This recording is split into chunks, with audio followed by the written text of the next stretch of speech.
بسم الله الرحمن الرحيم.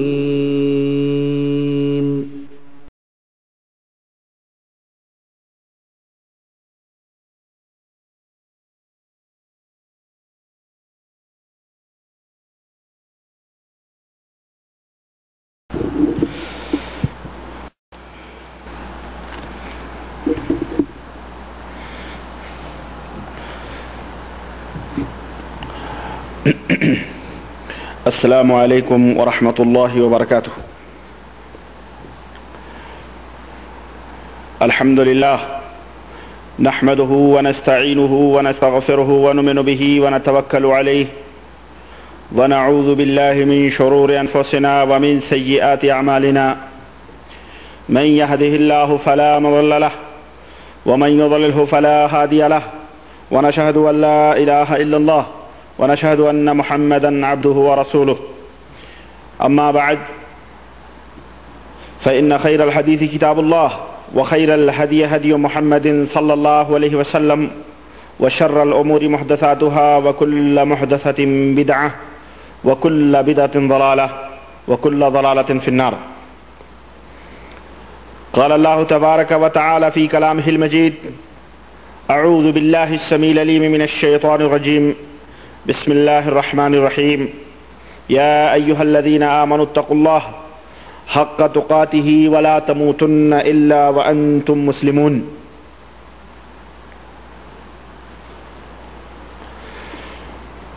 اللهم صل على محمد وعلى آل محمد كما صليت على إبراهيم وعلى آل إبراهيم إنك حميد مجيد. اللهم بارك على محمد وعلى آل محمد کما بارکت علی ابراہیم وعلی آل ابراہیم انک حمید مجید. تمام قسم کی حمد و ثنا اس اللہ وحدہ لا شریک کے لیے لائق و زیبہ ہے جس نے ہمیں اور آپ کو پیدا فرمایا. درود و سلام اس ذات مبارکہ مقدسہ پر جو ساری کائنات کے لیے رشد و ہدایت بن کر کے تشریف لائے. معزز حاضرین کرام، نوجوان دوستوں، بزرگوں اور بھائیوں، وقت کی اہمیت کے پیش نظر میں بلا کسی تمہید کے اپنی بات کا آغاز اسی موضوع سے کرنا چاہتا ہوں جو موضوع میرا چل رہا تھا، یعنی صوفیہ جنہیں مخصوص طبقے اور مخصوص گروہ کے لوگ اولیاء کے نام سے جانتے ہیں. میں مناسب سمجھتا ہوں کہ اسی موضوع کے اوپر آج بھی کچھ دلائل اور کچھ براہین کی روشنی میں چند باتیں آپ کے سامنے عرض کروں. حضرات گرامی قدر، آپ حضرات کو جان کر یہ حیرت ہوگی اور پچھلی گفتگو سے جیسا کہ میں نے آپ حضرات کے سامنے بیان کیا تھا کہ صوفیوں کے ہاں ولایت کے جو چند درجات ہیں اور ولایت کے جو چند سلسلے انہوں نے اپنے تئیں بنائے ہوئے ہیں، اور اس تعلق سے میں نے کچھ باتیں آپ سے کی تھیں کہ کوئی غوث ہوتا ہے، کوئی قطب ہوتا ہے، کوئی ابدال ہوتا ہے، کوئی نجیب ہوتا ہے، کوئی اوتاد ہوتا ہے. غرض کی یہ مختلف درجات انہوں نے اپنے تئیں بنائے ہوئے ہیں. صوفیوں کے تعلق سے ان کے کیا ایمان اور عقیدے ہیں وہ میں نے آپ حضرات کے سامنے بیان کیے تھے. اللہ کے تعلق سے ان کے کیا ایمان اور عقیدے ہیں یہ میں انشاءاللہ تعالی اگلی مجلس میں بیان کروں گا. آج میں کچھ متفرق ایمان اور عقیدے ان کی کتابوں سے آپ حضرات کے سامنے لایا ہوں، کیونکہ چند صوفیوں کی کتابیں میرے پاس موجود ہیں. میں انشاءاللہ تبارک و تعالی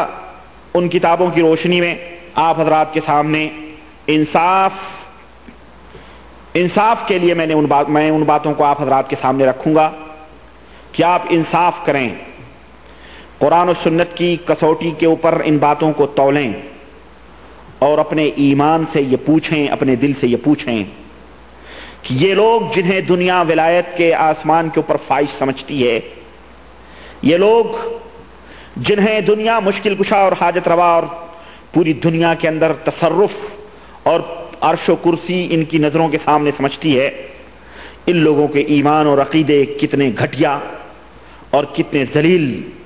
اور کس قدر گستاخانہ انداز میں، اور کتنے گستاخ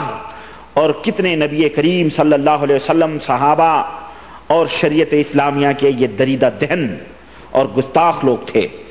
چند نمونے میں آپ کے سامنے رکھوں گا، ان چند نمونوں سے آپ اندازہ لگا لیں کہ اس طرح کے کتنے چاول ہیں جو اس دیگ کے اندر پک رہے ہیں، کتنے لوگ ہیں جو اس موذی بیماری اور مرض کے اندر مبتلا ہیں۔ میں انشاءاللہ تعالی وہ آپ کے سامنے رکھنا چاہتا ہوں۔ میں نے آپ حضرات سے ایک وعدہ شاید کیا تھا، مجھے یاد آ رہا ہے کہ میں آئندہ پروگرام میں اس دور کے ایک بہت بڑی جماعت اور ایک بہت بڑے گروہ کے لیڈر اور بہت بڑے گروہ کے امام، جو حضرت ہی نہیں بلکہ اعلی حضرت کے نام سے یاد کیے جاتے ہیں، اور جنہیں دنیا نہیں بلکہ ایک مخصوص طبقے کے لوگ مجدد میت حاضرہ، مجدد دین و ملت، فاضل بریلوی، امام اہل سنت، اعلی حضرت کے نام سے یاد کرتی ہے، جو بریلی شہر یو پی کے اندر محلہ سوداگران کے اندر پیدا ہوئے، اور وہیں پر ان کی قبر بنی ہوئی ہے، ان کا مزار بنا ہوا ہے۔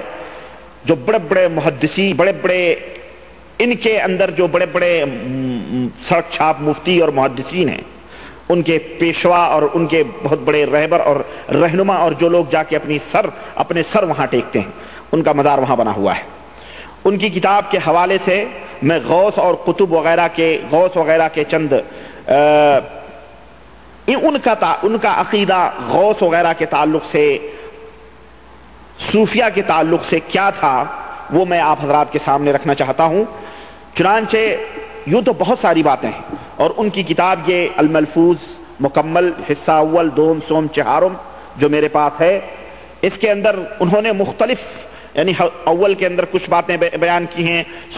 دویم کے اندر کچھ باتیں بیان کی ہیں، تیسری جلد میں کچھ باتیں بیان کی ہیں، چوتھی جلد میں کچھ باتیں بیان کی ہیں۔ میں ان کو چھانٹ کے آپ حضرات کے سامنے نہیں رکھ سکتا، بلکہ کچھ باتیں غوث و قطب کے تعلق سے جو ان کا مین عقیدہ ہے وہ میں آپ حضرات کے سامنے رکھنا چاہتا ہوں۔ چنانچہ ان سے پوچھا گیا، اس سے ضمناً ایک بات، ایک بدعقیدگی کا ایک نمونہ میں امام احمد رضا، جو تقریباً جیسا کہ ان کا دعویٰ ہے ہمارے ایک استاذ کی کتاب ہے، جو حضرت مولانا بدر الدین رضوی